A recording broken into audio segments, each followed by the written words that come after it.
everybody, this is Bug-S Reviews, and today I'm going to be doing a review on the McFarlane Toys DC Multiverse Batman vs. Hush 2-pack. I'm also going to show how you can fix the elbow joints on the Batman figure. So before we take a look at Hush, let's take a look at Batman and the accessories that he comes with.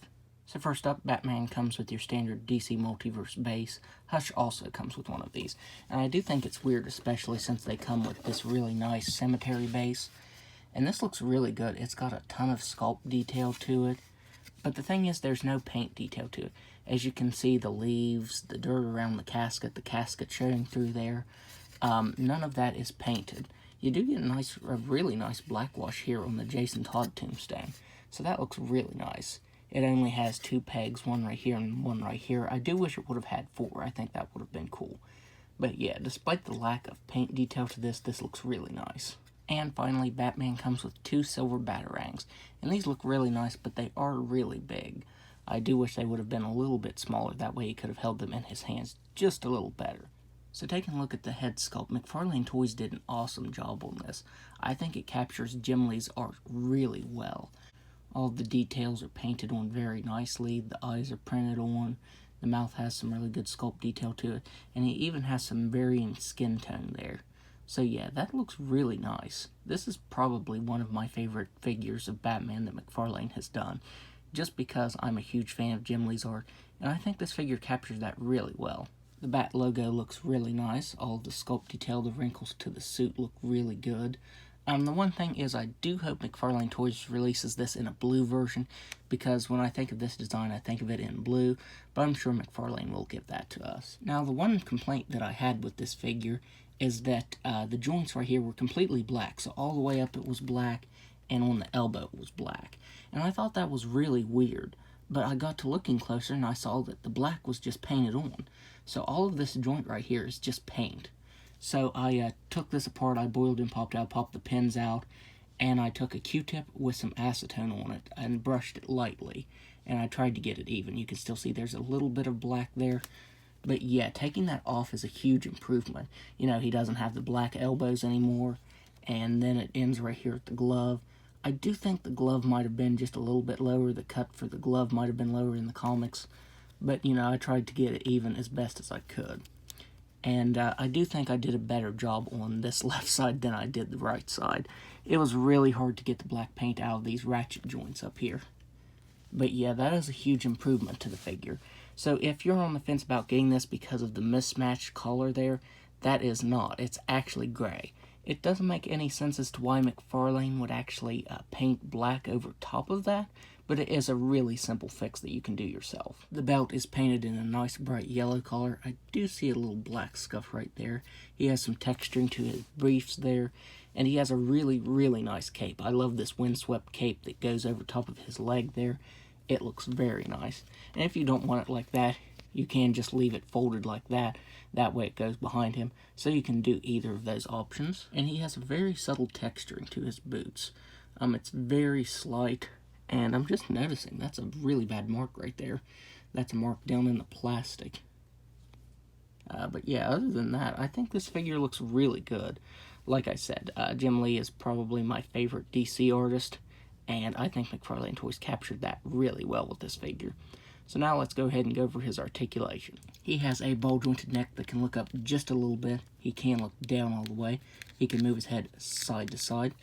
He has ball-jointed shoulders that can move all the way out. He has really nice butterfly joints. He has swiveled bicep, double-jointed elbows, and ball-jointed wrists that can move up and down and spin all the way around. He has ball-jointed diaphragm and waist that can move back all the way, and he can't crunch forward at all. And the one weird thing is I'm noticing on this figure it has a new cut piece right here. So I'm not sure what that is. I'm wondering if this is just an overlay on top of this joint right here. I don't think any of the previous DC Multiverse figures have had that. So yeah, my big complaint with the figure is the articulation there. McFarlane Toys has been listening to us about, you know, some criticisms we've had with the joints and stuff. So hopefully we get some improved articulation right here. He has hips that can do a complete split. He can kick forward all the way. He can kick back all the way. He has a really nice thigh swivel. He has double jointed knees and ball jointed ankles that can move down all the way, up all the way, spin all the way around, and toe articulation. So now let's take a look at Hush. So aside from the DC Multiverse base, Hush only comes with one accessory, and that is this shovel. And this looks really nice. The wood grain to the handle looks really good. The bright silver looks good. The one weird thing is I think this is supposed to be dirt on the end of the shovel, and it's just painted silver. I thought it was a pattern on it at first. I'm like, what kind of pattern is that? And yeah, I'm pretty sure that's supposed to be dirt that's supposed to be painted brown on there. So I will have to paint that on myself. So taking a look at Hush's head sculpt, this head sculpt is incredible. His wrappings have some really good sculpt detail to them. That texturing is really, really nice. And all of the details printed on look great. The mouth and the eyes are all printed on, and that looks really good. He has his jade pendant there, painted very nicely. I'm glad they used a nice bright green collar for that. He has some really great sculpt detail to his trench coat here. It's textured really nicely, and it's actually a pliable material. I was afraid of how his articulation might be, but his articulation surprisingly isn't hindered that much from this. The one thing I forgot to mention is that with this 2-pack you get a unique head sculpt for Hush and hands. The regular version just comes with, I think, a closed mouth Hush head sculpt, and he comes with 2 open hands for holding his knives. This one comes with a fisted hand and only 1 open hand for holding the shovel. He even has sculpt detail underneath his trench coat. And I mean, McFarlane Toys wouldn't have had to have sculpted all of this on since, you know, it's going to be down like this. But he has some really nice textured pants, knee pads, and even boots. So yeah, I was really surprised by that. He also has some sculpt detail underneath the trench coat with his shirt there. I don't know if that goes all the way down or not, because there's a joint right here. So this might just end right here.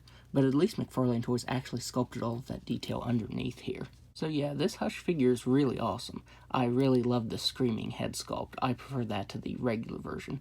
The only downside is that he doesn't have 2 open hands, so you can give him some weapons, which I guess he can hold one in one hand, but that's it.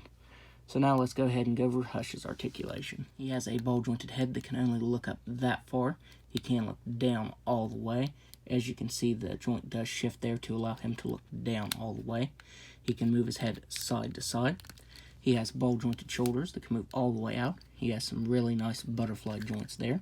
He has swivel to bicep, double-jointed elbow that can bend in all the way, ball-jointed wrist that can move up and down, and spin all the way around. So I'm not entirely sure what kind of torso articulation he has underneath here. I don't know if it's a ball joint or it's one of the joints like the Arkham Joker figure has. So I'm not sure what exact articulation he has, but I know that he can move back that far.